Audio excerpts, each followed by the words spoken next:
And there we go, we're live. Yay! Hello! Hello!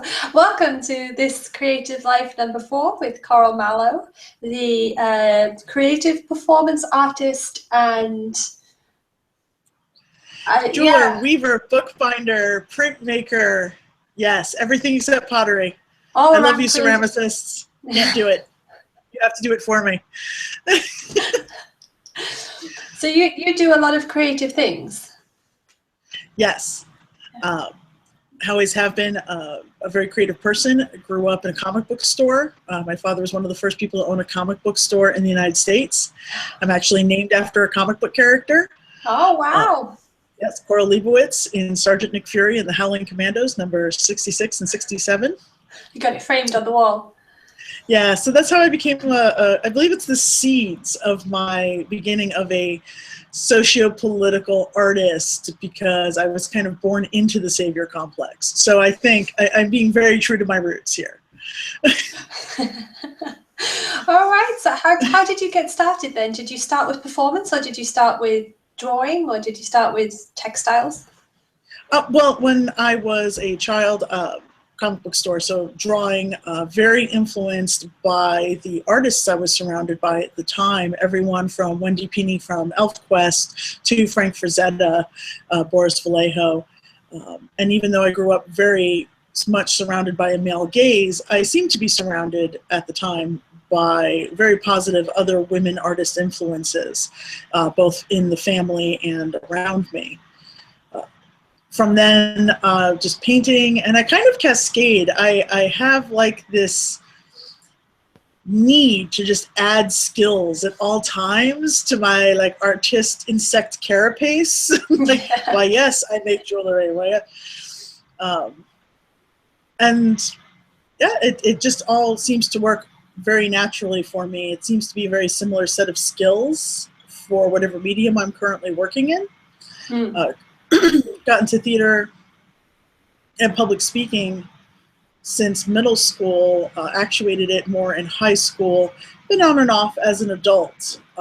Never really wanted to pursue theater professionally, but always very performative as a teacher, as an educator, as a trainer. And then when I went back to college in my 30s, I originally went back to be pre-med and discovered, sadly, that I love reading about science. I hate doing science. Very sad discovery of my day. And wound up being lovingly trapped by the jewelry department at University of Massachusetts Dartmouth, and they said, join us. And I said, okay.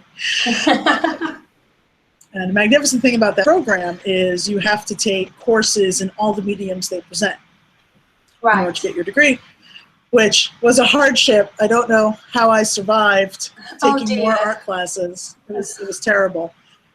And that's where I learned to weave, and that's where I learned about various printmaking skills and bookbinding, and it seemed like my entire life had coalesced, and with the addition of more skills, it just opened up more arenas, and everything feeds into it. I've done fiber arts in my performance work. I've been performative in my jewelry pieces.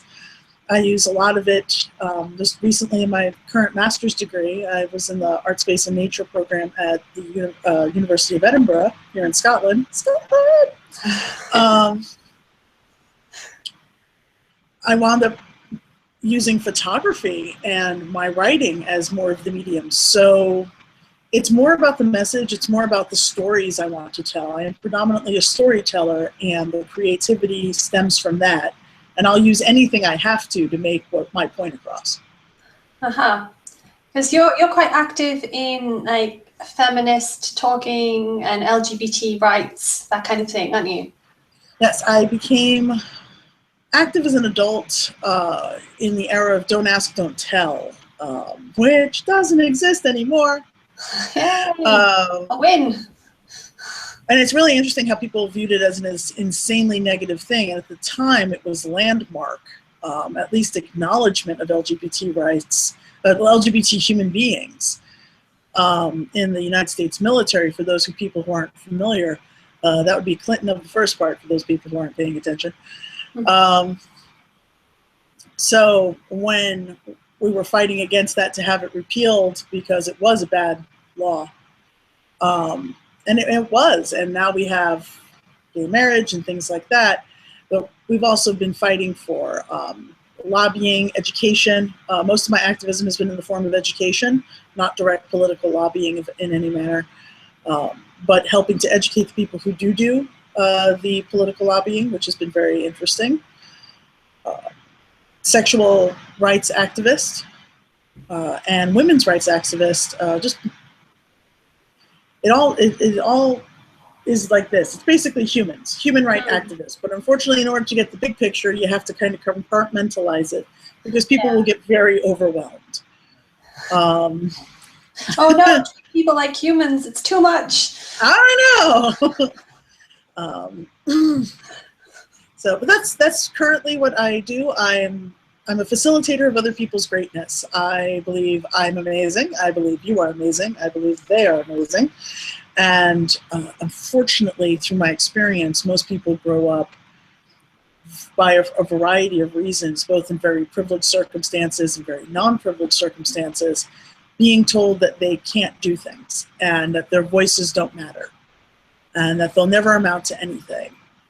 And I consider it my job to basically counteract all of these voices. Yeah, wow, that's wonderful. We need more of that in the world. Yeah, it's very sad, actually. But the art provides an ability to communicate other people's vulnerabilities without destroying the essence of a story and without taking a person in her entirety or his entirety or their entirety and going, this person right here who may or may not be an introvert, who may or may not want their face scattered all over the internet. I can create an experience. I can create an emotion for people to access and walk through and create empathies where they previously didn't exist. Wonderful. I really do consider that to be the job of the artist. Yeah. So you mentioned you're working on a new piece at the moment. I am, and I can tell you very little about it because I want it to be a big surprise, but you can follow me on my social medias. I am weaving the Sustainability Practice Award for the Edinburgh Fringe Festival. Oh, wow. It's basically, are you a wonderfully environmentally aware production? What part of your production is environmentally aware? And it's for Creative Carbon Scotland. I can tell you, if you don't get dizzy, viewers, you can get on that. It's a loom. It's a loom. As you can see, it's my incredibly organized studio. So is your studio in your house? Yes. Currently, it's in my house. Yeah. Do you share your house with anyone else? Currently, I have a roommate, and it's really quite great. In 3 weeks, I will be moving back to my old stomping grounds of Portland, Oregon, and we'll hopefully have a metal studio again.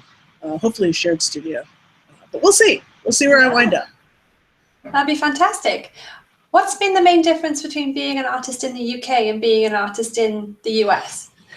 Ooh, well, culturally, it's night and day. It's a very reserved culture. Like, nobody says things directly, and I'm a very direct person. I'm sure you're aware, like, the jokes are, nobody dies, they've had a bad turn. Oh, yeah. You're talking about the UK then, we're very reserved. Yeah, it is. The most amazing experience of your life. It's all right. Like, what? It wasn't bad. It wasn't bad. It was okay. Learning languages, learning cultural pieces that are actual versus perpetuated.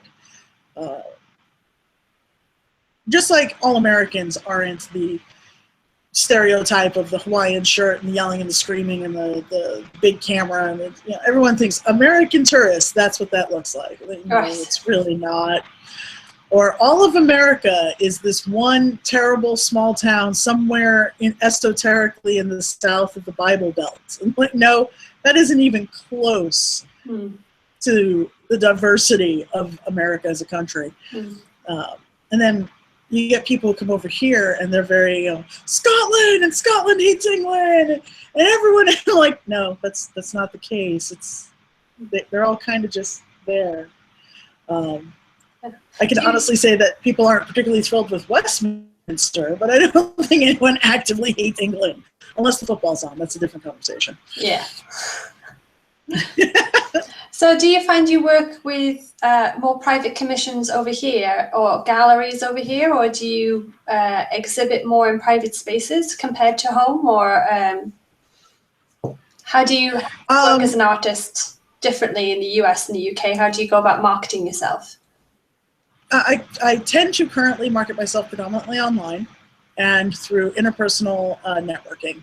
I have a website which was built for me by Ben Brown Jr., Ace of Spades PDX.com, and he helps me maintain it, gives me information about photo qualities. Photographing your work I found to be the most challenging thing. Making the work, I'm brilliant at. Documenting the work, that was a skill I did not have. It's like, take pictures and talk about it. Like, in less than 5,000 words, because I'm used to dissertation quality stuff. No? Okay, short. I'm very bad at short. So I had to learn that skill. 2 sentences. I made the thing. It's about this. It's been difficult. I had some help from Janet O'Sullivan, who's an amazing activist out of Ireland on the uses of social media. She's an incredible person to follow, and really helped me understand the challenges I would face as a woman in the internet world. It was not something I was ever aware of. I had a Facebook account and I barely used it. So how to structure it, how to use hashtags, and it seems like something everyone knows nowadays, but it wasn't anything I knew. Right. Galleries, I've been doing gallery showings in the UK. I have not been actively selling work in the UK. For the most part, private commissions. I've done a few.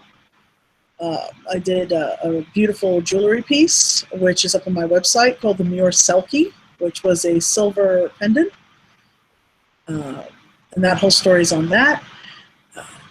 And a few odds and bits here and there. This is the first major commission piece I've had in the UK because I've been working on a master's degree. So it was a very tight focus. In the United States, I tend to work in galleries. The last gallery I was in was TL6 Gallery in New Bedford, Massachusetts. And it's going to be a few months before I land network and get my pieces out for people to see. But I'm also at that stage of an artist's life where I have this past body of work and I really need some time to step away from it and create this new body of work, because we're at this very delicate time, and I have all of these stories I've gathered over the last 2 years, and I have all of these experiences that are going to happen, especially with the upcoming election in November, that it would be, I think, remiss in my creative path to just constantly be reusing the stuff I've used before. I need to create a new body of work. So looking forward to that, hoping to have a February show of it. So that's where that's at. Who are you rooting for, Trump or Clinton? Are you seriously asking me that question?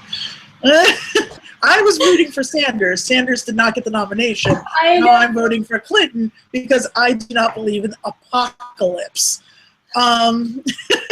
Trumpocalypse. Oh my goodness, it is embarrassing. It is absolutely embarrassing. Speaking for many Americans, Republican, Democrat, and Independent alike, we have no idea how this happened. Oh, everyone loves a train wreck, though, don't they? Everyone likes to watch one happen. Well, it was interesting for us. I was in everyone likes to watch it happen supposedly, but then nobody likes to think about the aftermath. Yeah, because then, you know, the whole Brexit vote, which regardless of its actual legality, everyone in Scotland panicked. My roommate actually got one of those letters that they sent out to everyone, said, "Hi, we know you're from the EU and we really value you and we will do everything we can. Your place is assured." And the fact that that had to be sent out, and I was in Dublin, in Ireland, when we got the thing, and it was just bizarre over the next 2 days trying to figure out what was happening as everyone realized that Brexit annulled the Good Friday Agreement. And everyone in Ireland was like, the hell? And it was really interesting. Northern Ireland was basically sent out the equivalent within like 24 hours of, we're cool. No, really. We are the Republic, the North, we have no idea what's happening on the other island. We're cool. So yeah, and it sounds, I'm making it sound very flippant, but those terrors, those genuine fears, that manipulation by a handful of people, that you only feel a tenuous connection by a checked box. If you are even an active voter, and so many people don't feel their voices matter, so they don't vote, so a lot of the same things remain the same. Or they don't get involved at the local levels, not understanding that that's more important than your president or your prime minister or your Taoiseach. It's terrifying. And that terror is something I really think needs to be explored more, because I think it keeps people from being engaged. Do you think that's a theme that you're going to explore in your art, in your new wave of art coming up? I think it has to be. I think the idea is that there is this emotion that really does cross all ethnicities, all religions, all economic situations. And when it's not addressed, it manifests itself as misogyny, as racism, as you know, a variety of violent acts, because people are afraid and they don't know what to do. And it's a huge simplification, obviously. Yeah. But empathy will create stronger bonds. People will build stronger communities, and hopefully you'll start to hear a larger voice of a more diverse group of people. This is the hope. It may be idealistic, but that's me. I like idealism.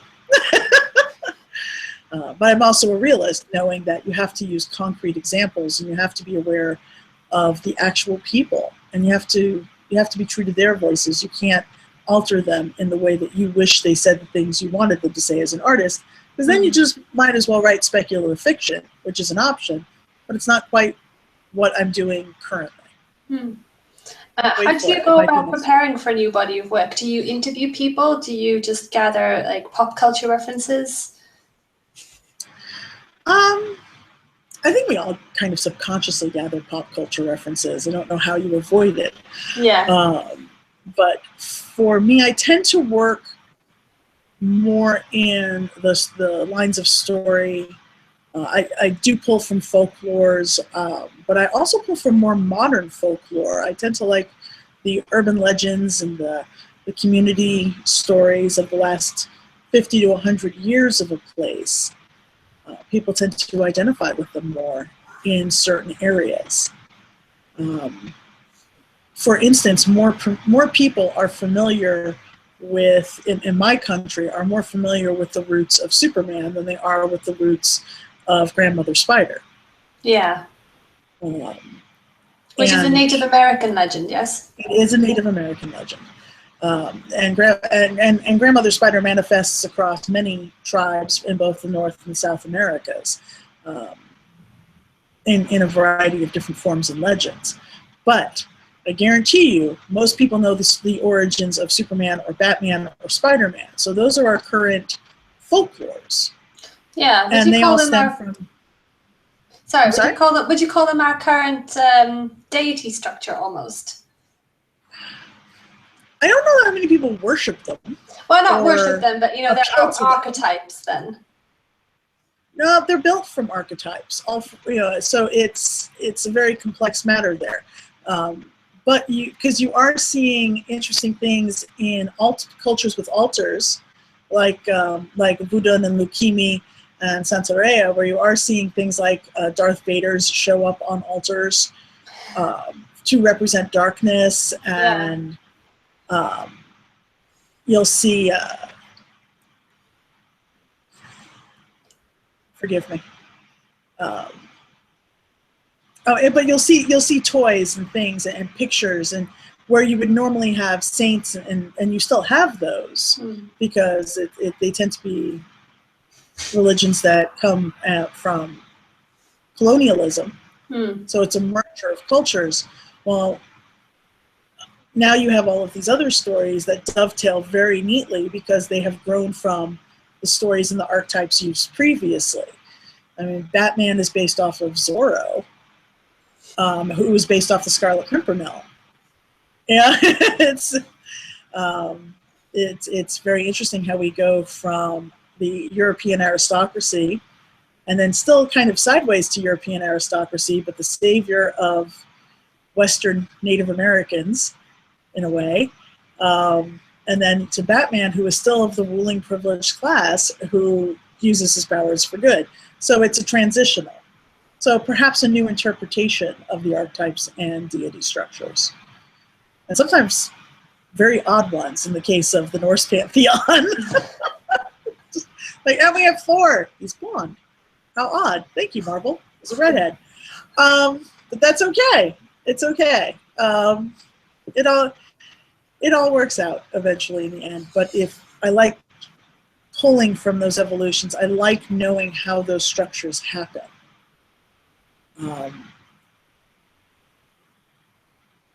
Knowing that Superman is actually the pinnacle of the American immigrant story is far more important than what outfit he's wearing that week. Yeah. And when I talk to people, they'll tell you their first story, which is the stuff they tell everyone. And as you get to know them, you get to know the deeper details.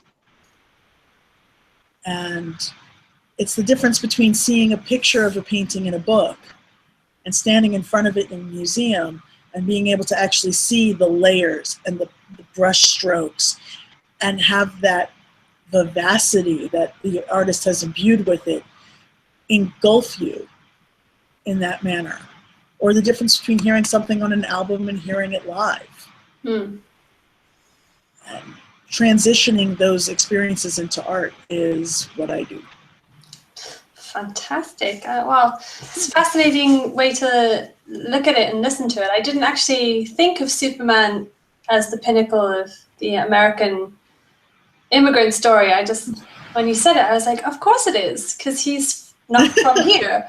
And here he comes, and then he's really powerful and successful. An illegal immigrant. Can we just point out that he's an illegal immigrant? Yeah. Doesn't have any papers, swanning on in, taking our superhero jobs.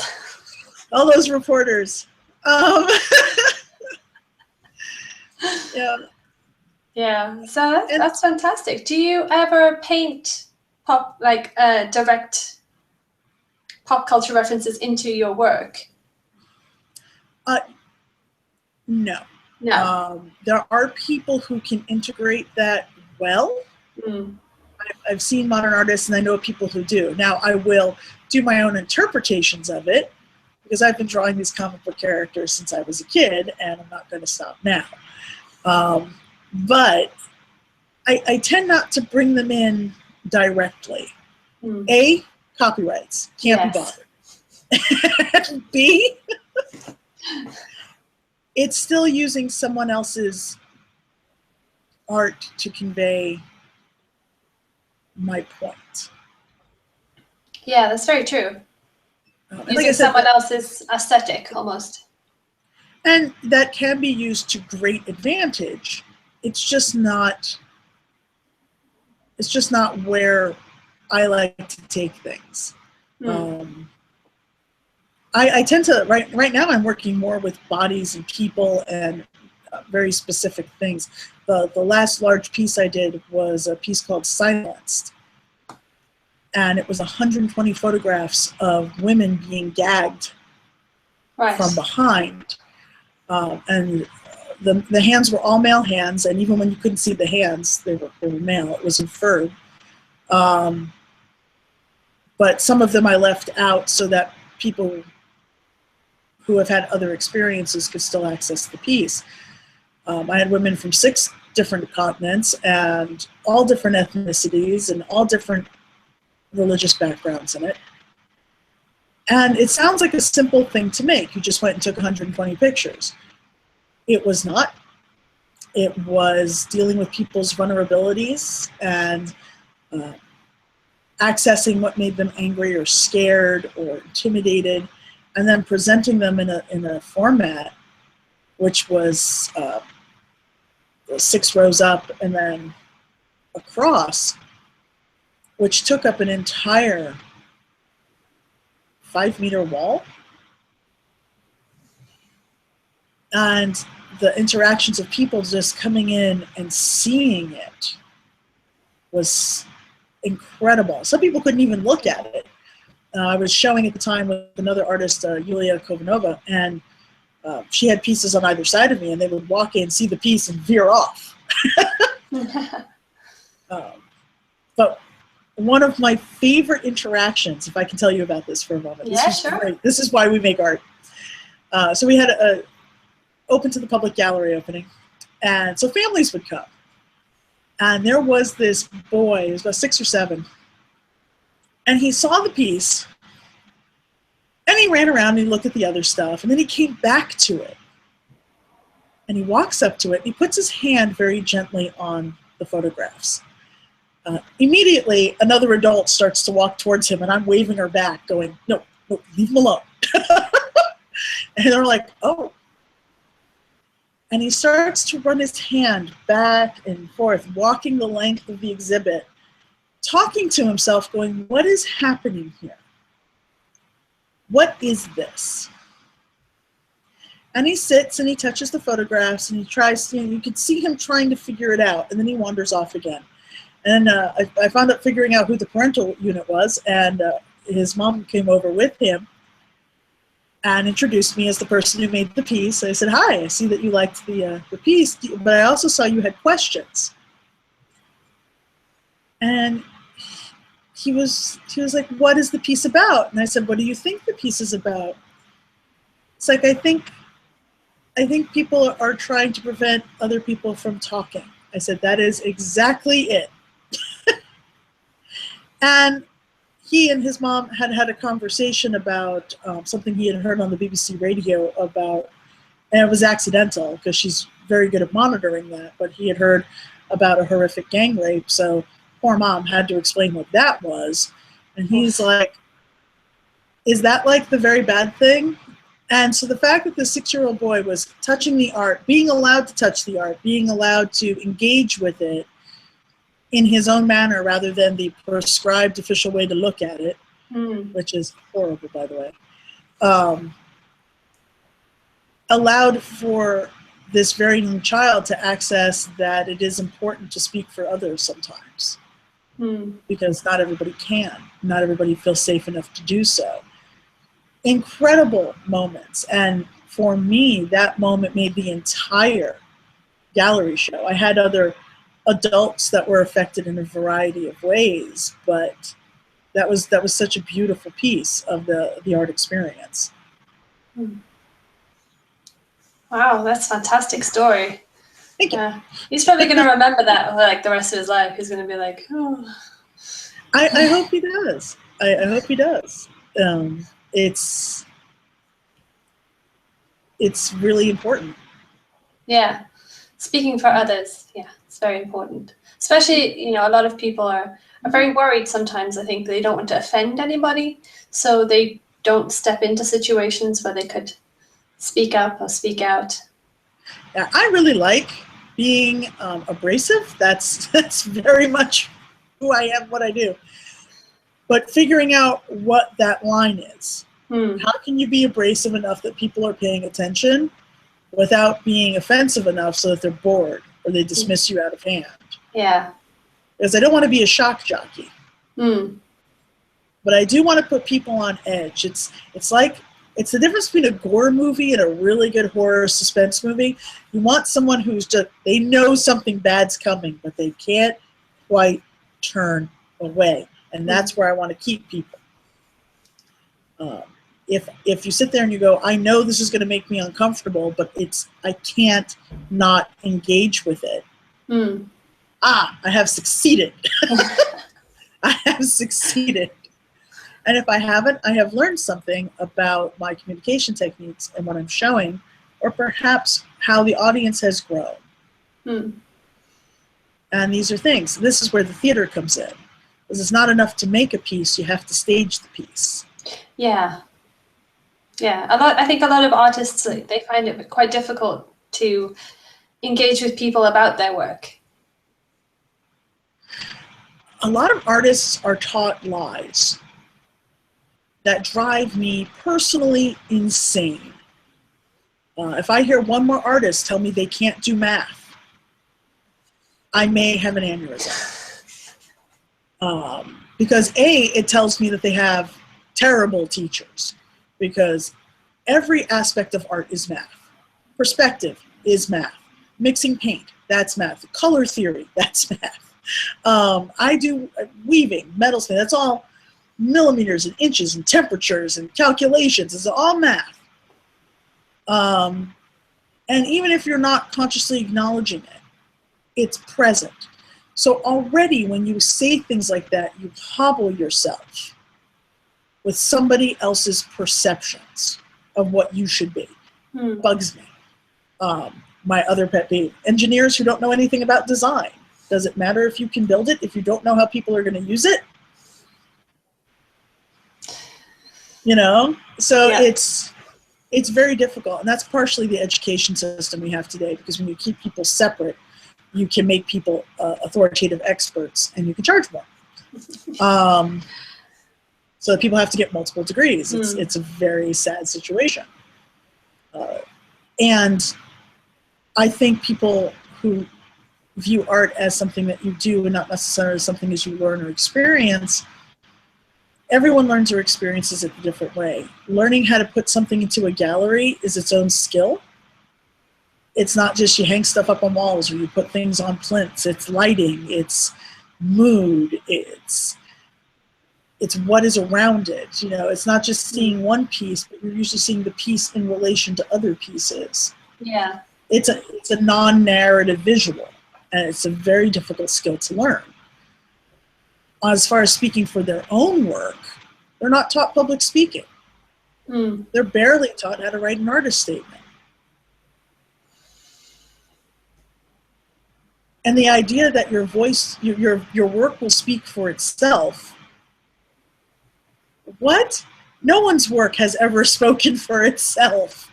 It's always had a group of people making buzz, talking about it. You know, artists used to have these giant network communities because they were professional artists.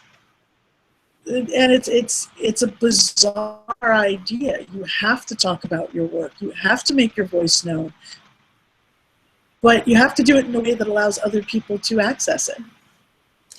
And just to wrap up and close up, one last question. What would be the advice you would give to people who are just beginning to find their creative path? And what do you wish you'd been told when you first started on a professional career in this industry? Oh, get out of your own way. Oh, you have all the reasons you're not going to make it. Or you have preconceived notions about how things are going to work. My entire business plan was from like the early 90s. It was really archaic, and it absolutely wasn't going to work nowadays. Get out of the way. Take advice from people who are younger than you.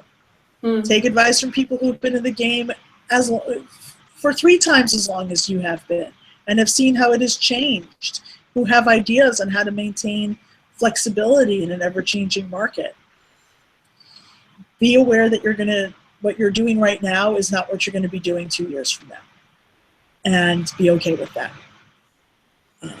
And failure is essential. if you don't fail, you're never actually succeeding. Oh, wow. So these are my advices. That's great advice. Thank you so much. Yeah, if you don't fail, you're never succeeding. I like that. It's true. Get that tattooed somewhere, like where I can look at it. Like the mom tattoos. It would Exactly. be so good. If you don't fail, you're not succeeding. Just every day, just remind yourself.